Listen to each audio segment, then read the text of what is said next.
Gibbert, Russ Latino, guest hosting today for Gerard. Will Gerard be back tomorrow right now? I do believe. Excellent, excellent. We're coming at you live from the Element Wealth studio. We were talking about the stock market and all the volatility in the stock market right now. If you're thinking about or planning for retirement, and if you're looking for a plan, you can go see our friends at Element Wealth. Go to myelementwealth.com or call 601-957-6006 to let Element Wealth help you find your balance between income growth and guarantees. If you want to be a part of the conversation today, you can join us on the C Spire text line, 601-879-4395. We are joined now by William T. McKinley from the Mississippi Department of Wildlife, Fisheries, and Parks. Mr. McKinley, thank you for joining us. I'm glad to be here, Russ. I like your setting, man. That looks like you've done a few interviews there. I've done more than one here. It's kind of nice to be able to not have to make a long drive to do this. The virtual world is it's a different arena we live in these days. No doubt. Well, look, Rhino and I were discussing this on air a little bit ago. Who in your family was just a huge William McKinley fan as a president? So, according to my grandfather, my great-great-grandfather's brother was President William McKinley. So, as it comes down the line, I would have been, I'm direct lineage there. He would have been my third great uncle. So. Oh, that's awesome, man. Very cool. And have you passed that? Zero aspirations, Russ. Zero. No, not one. I do not want to be in politics. I figured that we were going to do an announcement today. Negative. Well, look, let's get into let's move away from politics for a little bit. It's fall. People don't necessarily want to talk about politics 100% of the time. Sometimes people want to actually enjoy themselves. That includes things like football, which we've just been discussing, but it also includes for a huge percentage of Mississippi and something that's been passed down from generation to generation, climbing up in a deer stand. And so we wanted to have you on to talk a little bit about, what's the same from previous deer seasons, what's changed, what people should be looking toward as the gun season approaches. We're already in bow season. But I wanted to start by asking you, how did the velvet season go? It was a success, Russ. It was. Hunters showed that they're willing to mandatory report their harvest. That was a big plus. This was our first foot in the door at mandatory reporting. And, we're the only state in the union game that doesn't have some type of mandatory reporting system for big game harvest. So it showed that our hunters are willing to do that. We had the count I saw was 285 deer were reported for the weekend. And so it was a good harvest. It was some really nice bucks harvested. Overall, it was a success. And this is the first year that we've done the velvet buck season, right? There was a law passed coming out of this legislative session. That is correct. And this season included a license that had to be purchased. It was mandatory reporting, and it was mandatory CWD sampling. And so you said 285 that got harvested and reported then? Correct.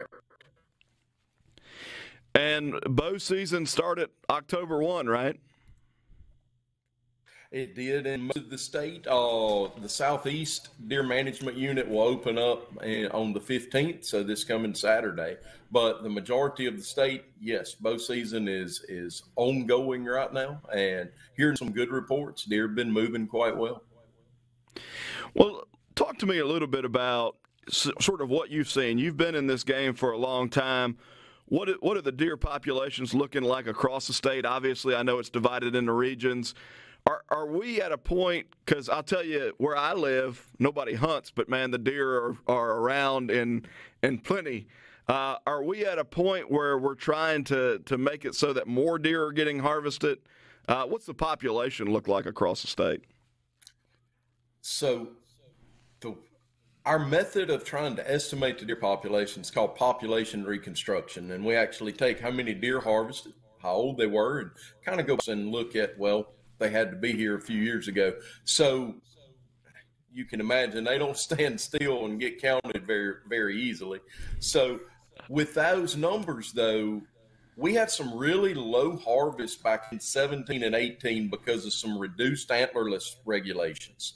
People couldn't harvest as many antlerless deer. Our harvest numbers dropped. The herd appears to be increasing and increasing fairly rapidly right now. We had 268,000 deer harvested last year, according to our estimate by licensed hunters. So well over 300,000 we estimate across the state were taken last year. And one of the great things is we saw more hunters out there last year.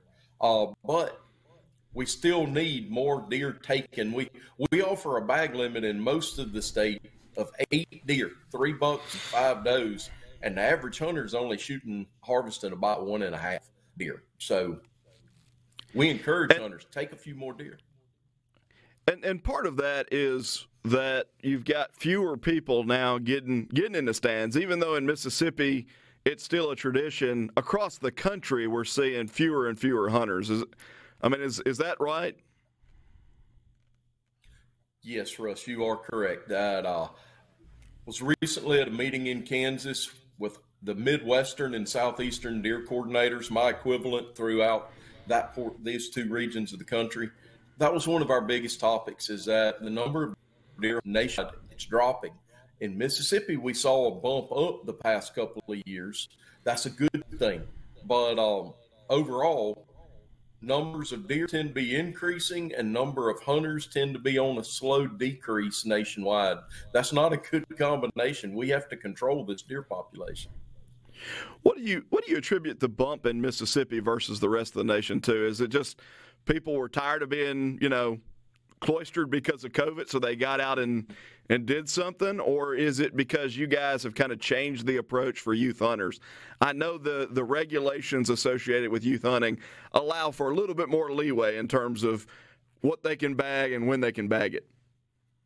Yes, and I think the answer to your question is all of the above, plus prices of meat went up and people were able to gain a deer for the freezer and put one in the freezer. I think factor all those, every bit of that, as people begin to see more deer, it tends to lead people to go out and a few more people to go out and hunt. So with the deer population increasing, more hunters hit the woods.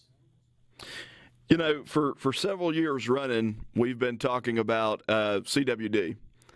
And I wonder, one, if you couldn't give kind of an update on, is the problem being kept in control? Is it getting worse? What should hunters know as they're thinking about, okay, well, I just harvested a really nice buck, and now I got to figure out what to do with it. You guys required with the velvet bucks, mandatory CWD testing. Is that something that you think, I guess I'm just asking, what is the trajectory of the disease? What are the risks, and what are you advising hunters to do? So we could spend 30 minutes on this, Russ. I'm going to condense it as much as possible. We do encourage hunters to get their deer sampled. And no matter where in the state, the disease continues to spread. It was only mandatory sampling during that window of the velvet season. No other portion of the season is mandatory. But we encourage hunters to get them sampled. We're finding positives outside of the previous year's positives every year. The disease is steadily spreading out, and there are portions of the state where we don't have enough sampling to rule the disease out. I'll point out the extreme southeastern portion of the state. We don't have a lot of samples from those counties, so we can't say if it's there or not. But we know it is. It's continuing to spread, and we're taking measures to try to limit that spread. We offer some incentives for hunters in the CWD zones and the best way to slow the disease's spread is to remove a positive deer before it spreads it to another deer. And the place to find a positive deer is where you've already found a positive deer. So we encourage those hunters to take more deer. William, can you stick around for another segment and talk a little bit more about CWD, where people can go to get samples done, and then let's talk a little bit about fall turkey season too when we come back. That work? Yes, sir. Sounds great. Very good. You're listening to Middays with Gerard Gibbert. I'm your guest host, Russ Latino, filling in for Gerard today, coming at you from the Element Wealth Studio. We'll be back in just a moment. Text a question for our guest. You can do so at the C Spire text line 601-879-4395.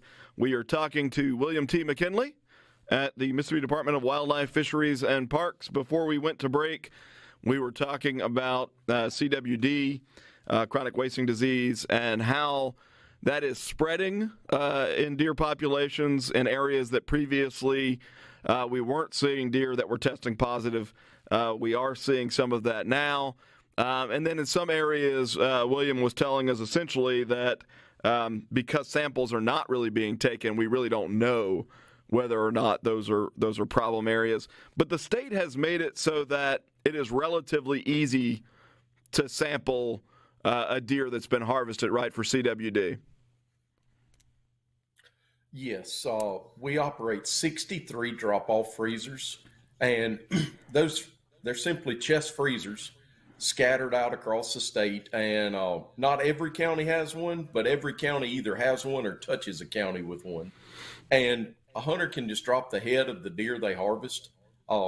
Everything's provided there: garbage bags, zip ties, a card to fill out. They drop it in, and they tear the receipt off the card. We clean these freezers out every Monday. We thaw them, remove the sample. We take the lymph nodes from under the chin, and those get sent to Jackson and make it to the lab by Thursday of each week.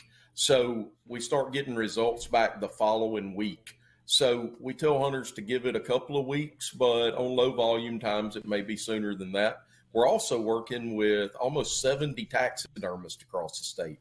And say you harvest a buck that you want to get mounted, you can take it to one of these taxidermists. They're all listed on our website, as are all the drop-off freezers. Leave it with that taxidermist, and that taxidermist will pull the sample and turn it in to us. So you've made it relatively easy. I think that makes a ton of sense. Talk to me a little bit. We were talking before break about youth hunting and the fact that Mississippi, in some ways, experienced a bump in the number of hunters over the last couple of years compared to a lot of states and large swaths of the country that have really seen a decrease in the number of people who are climbing up into stands. What are those youth programs that are out there that are aimed at encouraging or sort of fostering a new generation of hunters? So I gotta give a big thumbs up to our Hunter Ed program. That's made up of both department personnel and non-departmental personnel, of training thousands of people, mostly youth, but not all youth, every year, in getting their hunter education program. That part. Also, there are numerous programs by other entities out there, not associated with, are associated with us, but not through the department, such as through the Foundation for Wildlife, Fisheries, and Parks and other nonprofits out there that are setting up weekends to be able to get kids, whether it be our youth squirrel hunt, whether it be youth waterfowl camps, numerous different ones out there. There are also a lot of people out there these days that are looking, a lot of the research says now it's very important to get kids involved, but it's also very important to get 20 and 30-year-old people involved in hunting. Many people say the reason they don't go hunting is because no one ever asked them to go. And I encourage the listeners out there, if you've got someone, a coworker, a friend, and you're a hunter, ask them to go with you. Take them hunting and get them involved in it. And the beauty with that is you teach a person that's 25 years old how to hunt, they can go hunting on their own. You teach a kid, and they have to wait till they're old enough to drive before they can go on their own. So I encourage hunters, get out there and do the sport. So we mentioned earlier that we're already in bow season. When does youth season start? So youth season is, I got to look at the exact date. I have that off my head, shouldn't I? But it is the first weekend in November. and that will be November 5th. It's when youth season will begin. Okay. And youth may hunt with a rifle, a centerfire rifle, starting that day. And maybe, if you don't mind, give us a sense of when the other important dates are that are coming up. And if you don't have it off the top of your head, that's fine too. But I know, I have it right here, so. There you go. Okay. The Monday following youth season, November 7th through November 18th, is a primitive weapon, antlerless only hunt we started a few years ago. Very good in trying to get more antlerless deer off the ground early. And then the gun season opener actually begins November 19th. And it's with dogs, and then primitive will kick in. Bottom line, private land, hunters can start using a centerfire rifle on November 19th and use either a centerfire through January 31st or February 15th, depending on which deer management unit they're in. So I've gotten a couple of questions on the C Spire text line for you, if you don't mind. One of them essentially asked the question, William and Brandon, is there any chance of cross-contamination in the freezers? No, because we're actually removing the lymph node from the deer. And the lymph node, when it makes it to the lab, I've went to the lab. All of our samples are run at the MSU Vet Diagnostic Laboratory. Once again, a big thumbs up to them. We take those, they take the lymph nodes and they go inside the lymph node and cut a piece of tissue that roughly equals the size of a pencil eraser. So the cross-contamination is virtually non-existent for the type testing we're using. Okay, another question that I got was from someone who is over the age or about to be 65. It says that he was told that he did not have to purchase a license to hunt fish, saltwater fish, crab, or shrimp recreationally. Is that true? Hunters 65, or excuse me, adults 65 and over. Once you turn 65, you're no longer required to purchase a hunting and fishing license in Mississippi.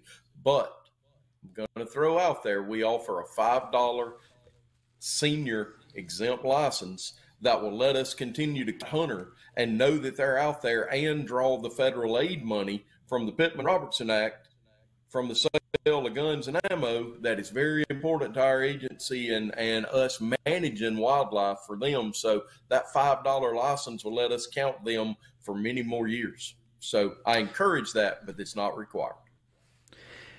Another question that we've gotten, and this is from Itawamba County, William.